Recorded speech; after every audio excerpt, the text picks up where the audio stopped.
Welcome to another episode of Bent Not Broken. Heartbreak and trauma may feel like the end of your story, but here it's the beginning of a bold new chapter. I'm your host, Coach Deborah Griffiths, and this is the space where women rise, rebuild, and rediscover their purpose. Remember this truth: you are bent, not broken.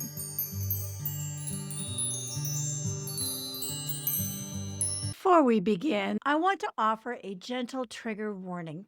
This episode contains conversations about domestic violence, emotional abuse, suicide, and trauma. These topics may be difficult or activating for some listeners.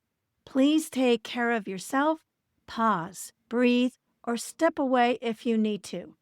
If you or someone you love is in immediate danger or needs support, you can contact the National Domestic Violence Hotline at 1-800-799-SAFE. That's 7233. Or text START to 88788. You are not alone, and help is available 24/7. Hello, and welcome to a very special episode of Bent Not Broken. Today, I'm stepping into the guest seat on Law Enforcement Talk Radio with retired police sergeant and host John Jay Wiley. And I want to prepare you because what you're about to hear is raw, honest, and deeply personal. In this conversation, I share the truth about living in an abusive marriage for almost 18 years. The emotional control, the isolation, the fear, and the silent suffering that eventually led me to a suicide attempt and a stay in a psychiatric hospital. You'll hear the exact moment a doctor told me, "Your environment is making you sick," and how those words became the turning point that saved my life. This episode isn't about blame. It's about awareness. It's about breaking generational cycles, and most of all, it's about hope. If you are in a toxic or abusive relationship, or someone you love is, I want you to listen closely. Healing is possible, starting over is possible, and you are not alone. This is my story, from broken to bold. Let's get into the conversation. She endured domestic violence for years. Her recovery began in one of the most unusual and unlikely places. She's here to talk about what happened, what inspired her to move on, and what she's doing about it today. Her powerful story coming up on the Law Enforcement Talk Radio Show. Welcome to the Law Enforcement Talk Radio Show. We are joined by special guests talking about their experiences, their realities of investigating crimes, plus those who have experienced horrendous trauma. Police, first responders, military, and victims of crime share their stories. Hi, I'm John Jay Wiley. In addition to being a broadcaster, I'm also a retired police sergeant. Be sure to check out our website, letradio.com, and like us on Facebook. Search for the Law Enforcement Talk Radio Show. If you want to be a guest, simply contact us. You can send us a message on Facebook. Look for and like the Law Enforcement Talk Radio Show page, or email jay@letradio.com. That's JAY at letradio.com. This is the Law Enforcement Talk Radio Show. Joining us from California, we have Deborah Griffiths on the phone. Deborah is the author of multiple books. Her website is brokentoboldness.com. That's brokentoboldness.com. She survived and escaped domestic violence, and I happened to meet Deborah at an event called Creative Con, and it was a pleasure to meet you. Deborah, thanks so much for agreeing to tell your story on the Law Enforcement Talk Radio Show. Very much appreciated. Well, thank you, John, for having me. I'm looking forward to this. I really appreciate the opportunity. One of the things that struck me about this is not a police perspective. This is Deborah's perspective, what she went through. But as a police officer, we are called to domestic violence calls all the time. It is one of the most frustrating things we had to deal with. And we dealt with it all the time. And people don't realize we deal with a lot of the ills in society, and we take on a lot of them as our own. But one of the things that impressed me the most, Deborah, was your willingness to talk about this, because so many people They almost sweep it under the rug. It's like, I don't want to stand out. I don't want to tell people. But you went through this, and you went through it for an extended period of time, didn't you? I did. It lasted about 17 and a half years. I came to the realization that I was in an abusive marriage when I woke up one afternoon and I was in the psych ward, and I realized that my attempted suicide failed. When a lot of people wake up in a psych ward, in a mental hospital, for lack of better words, lockdown units, a lot of times that's the bitter end. It doesn't get better for them. But you tried it unsuccessfully, thankfully, to do suicide. You wound up in this mental institution, and I'm sure it wasn't like, aha moment. It took a little bit of time, but you came to the realization that what drove you there was what you went through in this abusive marriage. Yes. Actually, the doctor that I had been seeing just prior to the suicide attempt for depression, he came in to visit me, and he simply said, your environment is making you sick. And those are pretty powerful words. Yeah. And that really caused me to think, what did get me here? I started backtracking and putting together the pieces and realized that I was not happy in this marriage. Not only was there some physical abuse, but there was a lot of verbal abuse. Right. And it drove me to the point where there was nothing of me left. I did not know who I was. I did not think anybody loved me, cared about me, or even wanted me to be around. Why was I here in this world if this is the best that the world had to offer, which was pretty poor. Couldn't get any lower than I was when I woke up. It's understandable because it's not uncommon. It's not a unique feeling that a lot of people have. And it's not a unique solution to feeling like that for a long period of time. I'm talking about suicide. And thankfully, you survived it. Thankfully, yes. And by the grace of God, he has other plans for me, which it's taken me 25 years to open up and talk about it. But I know this is what he wants me to do, is to talk about it so that people can see some of the red flags and the subtleties and provide hope that they can get out and they can rebuild their lives. Because I have, and I'm totally thankful that I have.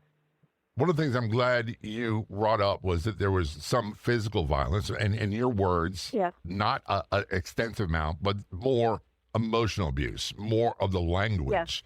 That can take an equal toll. And a lot of people don't see the difference. They think, that's kind of normal to be berated like that all the time. First of all, how bad was the physical violence? There was an incident that occurred shortly after I got married, within 3 or 4 months. I was 19 when I got married. Being in California, we occasionally get these things called earthquakes.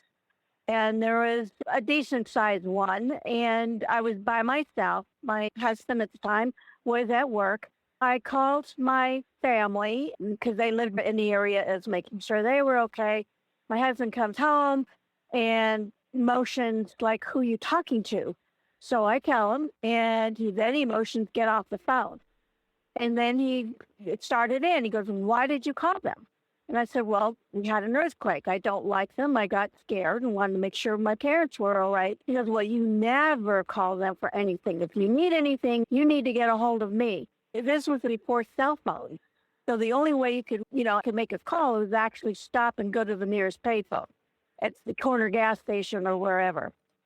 So I said, well, I don't understand. Next thing I know, he slaps me hard across the face and puts his fist through the wall. I was stunned.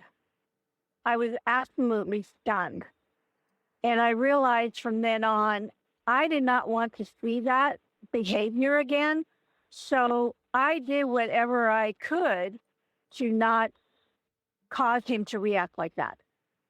So for 17 and a half years, I basically was walking on eggshells. I could say the sky was blue and he could have a different opinion and shut me down. That was just one aspect of it. There's an old saying that I use quite often, like a punch in the mouth. It's kind of hard to focus on anything else when that happens. Being hit of any type as an adult is shocking. doesn't matter if you're 19 or 90. I think that your reaction to that was, look, I don't want that to happen again. I'm going to do my part to make sure it doesn't. There's a word of caution there. And this is as a police officer. You're not responsible for what someone else does. I know you know that now, but at the time you probably didn't feel that way. You're like, what did I do to cause this? Exactly. Like I said, I realized that was the beginning of me eventually shutting down, to the point 17 and a half years later, I attempted suicide. There was nothing left of me. Return our conversation on the Law Enforcement Talk Radio Show with Deborah Griffiths. She is the author of numerous books. I mean, numerous books. Go to our website, brokentoboldness.com. That's brokentoboldness.com. And she's connecting with us from California. She survived and escaped domestic violence and built a new life, which I'm sure you're going to hear more about. By the way, I met Deborah at Creative Con in Chicago. That's spelled C-R-E, the number 8, T-I-V-E-C-O-N. And go to the website, creativecon.com. I was really moved by your story, Deborah, when you started talking about this is what happened, this is where I wound up, and this is the journey that it took to get to where I'm at today. You got my attention tremendously. So we're talking about being in a domestic violence situation, being to a physical abuser, a mental abuser, emotional abuser in a marriage for 17 plus years.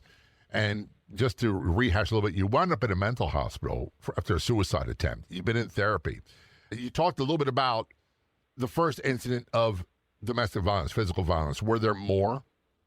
Not with me, but there was one with my oldest son. He was about 8 or 9, and he had come home from school. You know how sometimes kids act up and then the teacher sends home a note? Deborah, trust me, I grew up as a class clown. I was the kid who looked out the window too much, talked too much, told jokes, played magic tricks. Was always in trouble. And so he came home with one of those little notes, and I didn't think much of it. And at the time, I was about 5, 6 months pregnant with my youngest child, my third child. The next thing I know, my husband got extremely upset, took into the bathroom, and started beating him. And when I started hearing the screams, I went in, and at that point he stopped, but I felt so helpless, seeing the red marks, the welts that were already forming from being hit with the belt. And I remember that night going to bed and feeling extremely guilty that I couldn't protect my child. Which child do I protect? The one that I'm carrying or trying to interfere with stopping what was happening? I did think about leaving the marriage that night. I'll be honest with you. But I was scared. I hadn't worked outside the home since my oldest one was born. So that had been 8, 9 years. I didn't feel like I could talk to my parents because at this point, I was already isolated quite a bit from family, friends, even neighbors. Couldn't feel like I could talk to anybody about it. And I didn't think I could really make it on my own with 3 kids if I left him. So I was scared. And again, it adds to what I said earlier about further shutting me down.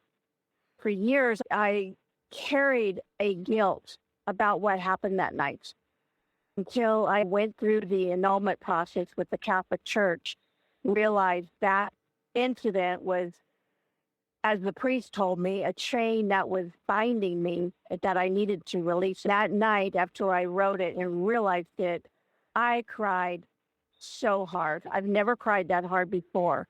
And I realized I had never forgiven myself for what happened. I was in a no-win situation. I didn't do that, but I couldn't fix it. Right. I get that 100%. It also sounds a lot like what we call survivor's guilt. It's for different circumstances. I had to accept the fact that these things happened in my life, Deborah, and I guess I'm going to phrase this as a question for you. But I had to realize that I'm not God. I'm not Superman. I could only do what I could do, the best I could do at the time, and that had to be good enough. Sometimes it wasn't. And that sounds like the situation you were in. There's not a whole lot you could have done about it. Right. I was in a catch-22, and it took me many years to realize it wasn't my fault. I had to forgive myself. I've long forgiven my ex for that. My son and I have discussed it, gone through some healing about that situation. But again, the hardest thing was really forgiving myself. There yet, or is it still a process?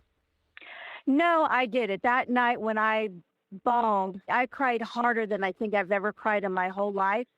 I knew that I had to release that. And I did release it, and I have moved on. As I said, I've made peace with my son, who that happened to, and I've long forgiven my ex for the whole thing, all those years. I've moved on. And part of moving on for me was forgiveness. Look, forgiveness is not so much for the other person as it is for me. It really, really is. Yeah. Before we revisit that, I've got to clarify something. Sure. It's easy to minimize saying, oh, the child's being spanked with a belt. Look, my dad, I think, hit us one time. He spanked us one time in our entire childhood. He was a Navy guy. He was gone a lot, but it was just a ruffling in the newspaper. When I get out of this chair, you're in trouble. We knew that. But and I'm trying to say this in a way that is proper.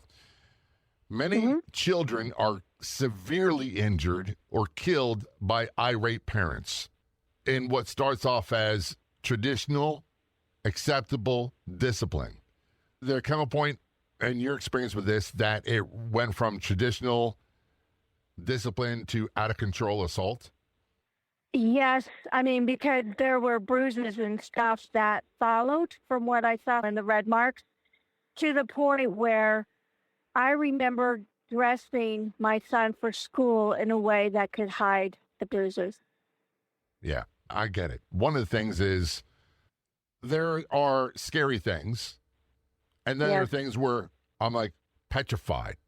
Did you cross a bridge where you went, this is out of control, and if I don't do something about this now, it's going to get really, really ugly? I was so scared to do anything about it. There you go. Because I did not remember. I had seen that anger come out very soon after I got married, and now see it manifest itself 10, 12 years later again. I was petrified. It's a conversation with Deborah Griffiths on the Law Enforcement Talk Radio Show. She's contacted us from California. She is a successful survivor of domestic violence. She left an abusive marriage and started rebuilding her life. And she came to these conclusions at one of the most unlikely places in a mental hospital, which we'll talk about in a few moments. She's written multiple books about this and other things. You can find more information on her website, brokentoboldness.com. That's brokentoboldness.com. Before we end the break, Deborah, we're talking about the incident where your ex was violently assaulting your young son and how that profoundly affected you. And we had an incident where early in your marriage, he physically assaulted you. I want to change gears a little bit and go more into, I hate this term, the emotional abuse. Because I hate this because, look, I'm a happily married guy. And I've been married, oh, my goodness, I'm going to test myself. My wife hears this, I'm in trouble. We've been married, I think, 23, 24 years. We've been together like 25 years. And I jokingly say things, hey, look, she's the boss. That's what I call her. And she gets mad at me, and I don't know why sometimes. And I don't want her being upset. But it never, ever crosses into the territory of emotional abuse, as much as I might joke about it. And I think a lot of men do, and a lot of people do, about their marriage or relationships and arguing all that. There's a difference. Can you explain some of the difference between the regular arguing and what you went through? I think there's times when you have disagreements on various things. And actually, I look back now and I don't know that we really had a lot of arguments, because I was put into a position where I saw his excessive anger come out early on in the marriage. I was always I felt like a chameleon, trying to figure out what button not to push so I don't see that anger. So again, because of that, I kept losing myself and figuring out who I was and my value systems and the whole 9 yards. The other thing that was major for me, and I didn't realize it until after the fact, was the isolation. I was slowly isolated from family, even to the point of moving clear across the country, 3,000 miles away. There was physical isolation as well as, basically emotional isolation. I was really only allowed to talk to my parents maybe once a week after 7 p.m. when the phone rates would be cheaper. To pay for long distance, and it was a lot more expensive Exactly. daytime than it was at night. Exactly. Those were the days. Left my job when I became pregnant with my oldest one. There's 6 years difference between my first child and my second child. When the first child was about 2 or 3, I thought about getting them into a little daycare 2 days a week for social activities, things of that nature, and thought about going back to work for a part-time job just to be with adults and get that camaraderie. I was shut down and basically said, well, I don't know how I'm going to do this. I don't think it's a good idea because how are you going to do that? Keep the house clean, keep the yard done, keep my shirts washed and ironed. Wait a second. If I said to my wife, I don't know how you're going to keep my shirts washed and ironed, do you know what? The reaction would not be good. But this is the type of thing that some people do. And by the way, when I get home, dinner better be on the table. Did you hear that too? Uh-huh. Yeah. For many of us, it sounds like a totally foreign concept. We can't understand that. And this is one of the that really would frustrate me as a police officer when we get these domestic violence calls all the time and be like, can't you see that this is not normal? Can't you see that you can build a great life for yourself? Can't you see there's life beyond this? And the truth is, I couldn't make them see. I'm sure people are trying to tell you at that Right. point, hey, can't you see that there's life beyond this? Well, here's the thing. I never really talked about it to anybody. I just didn't feel there was anybody I could talk to until I got to a point. I realized I wasn't happy and didn't know why. And I reached out to my mom. This was about 17 years later. I reached out to my mom one day. I broke the rules and called her in the daytime at the higher rate and said, Mom, I am not happy, but I don't know why. And she broke down and said, you don't know. I have been praying for this call all these years. I said, what are you talking about? We started talking and she said, your father and I have always felt he was way too controlling. And we just didn't know how to say anything. And it's a very And frustrating thing as a parent. And you're a parent.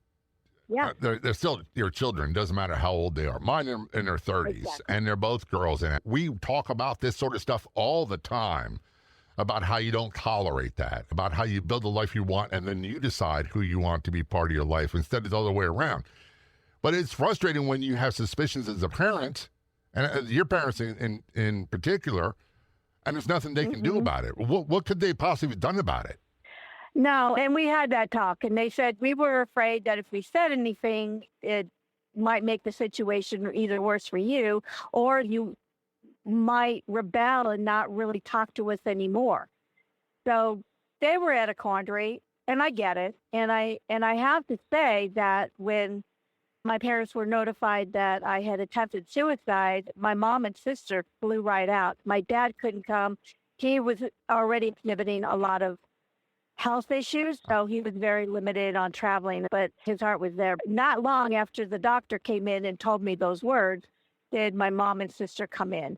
And we had that conversation, and I'm a cradle Catholic, so the word divorce was never in our vocabulary. Oh. Here I am, the first in the family for generations thinking of divorce. We talked about it, and I got the full support of my family that you need to leave the marriage.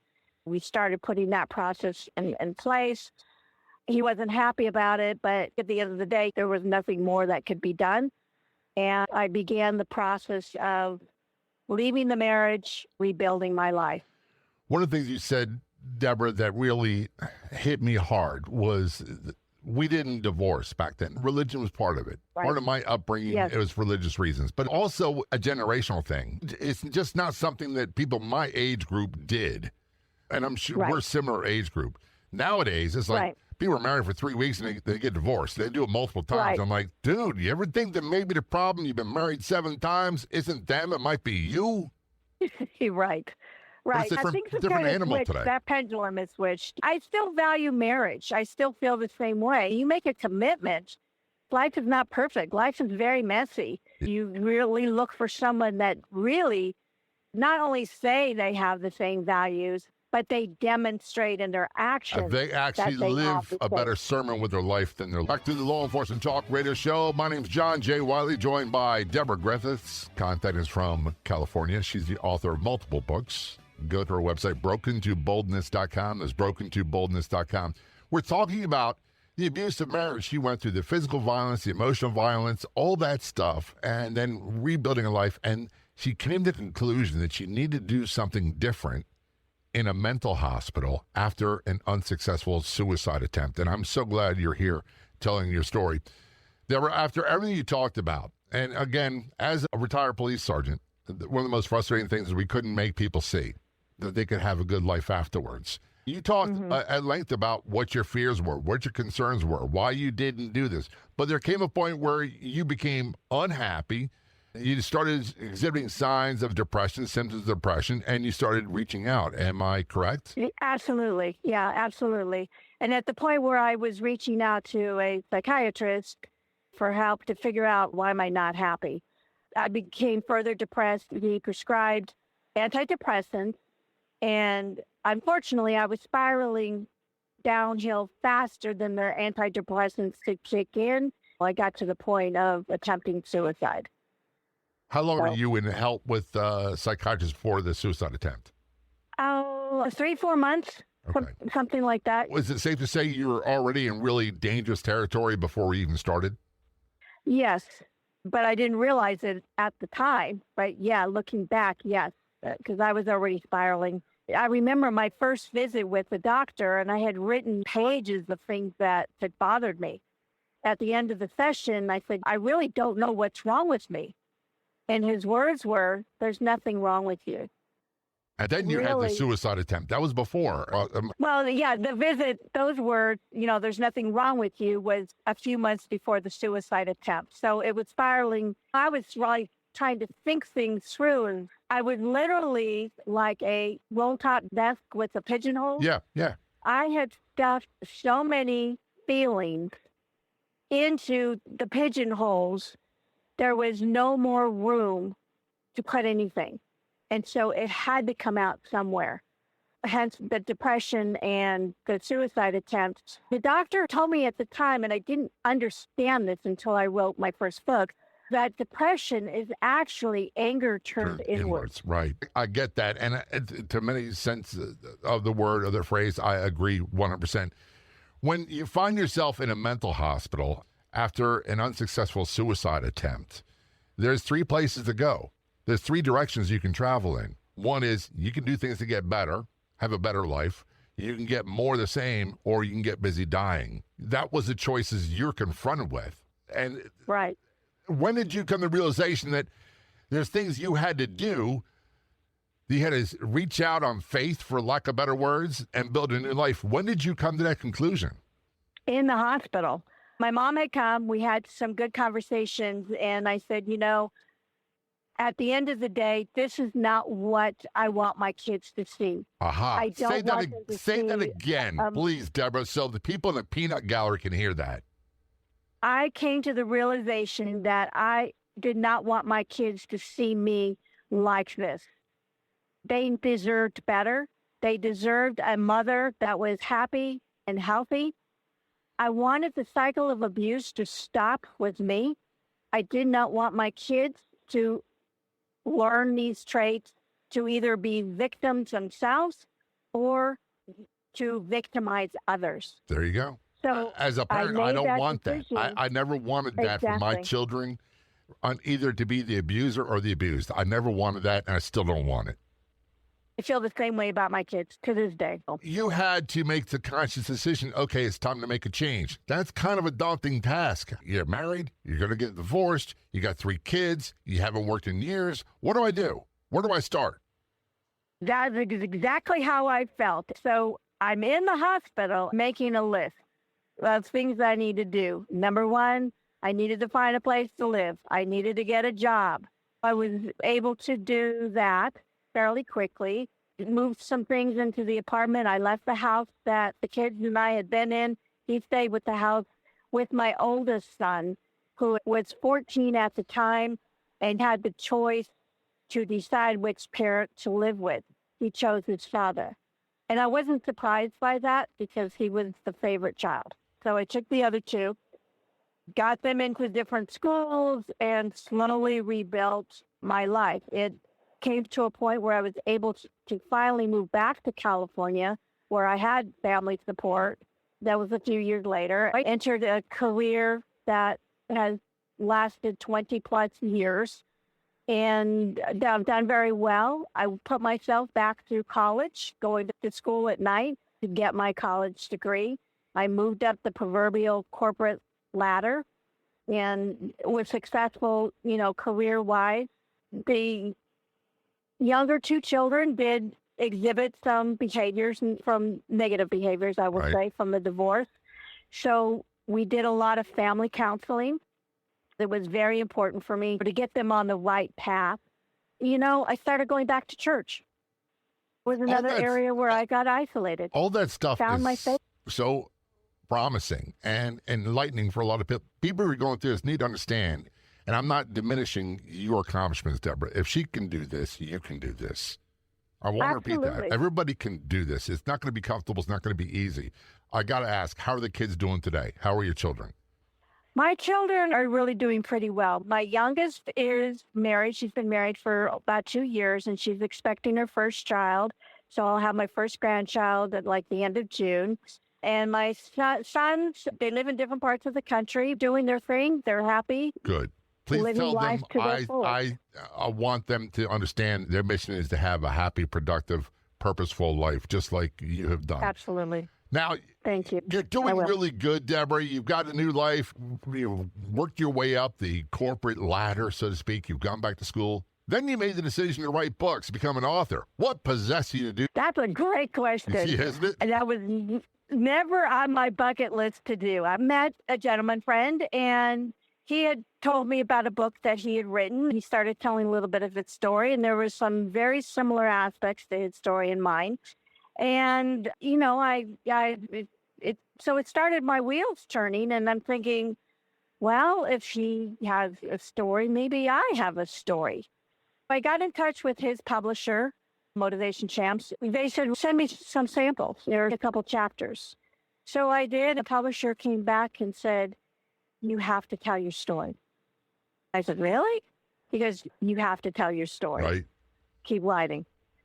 So I did, and it literally took me 5 weeks to write the book.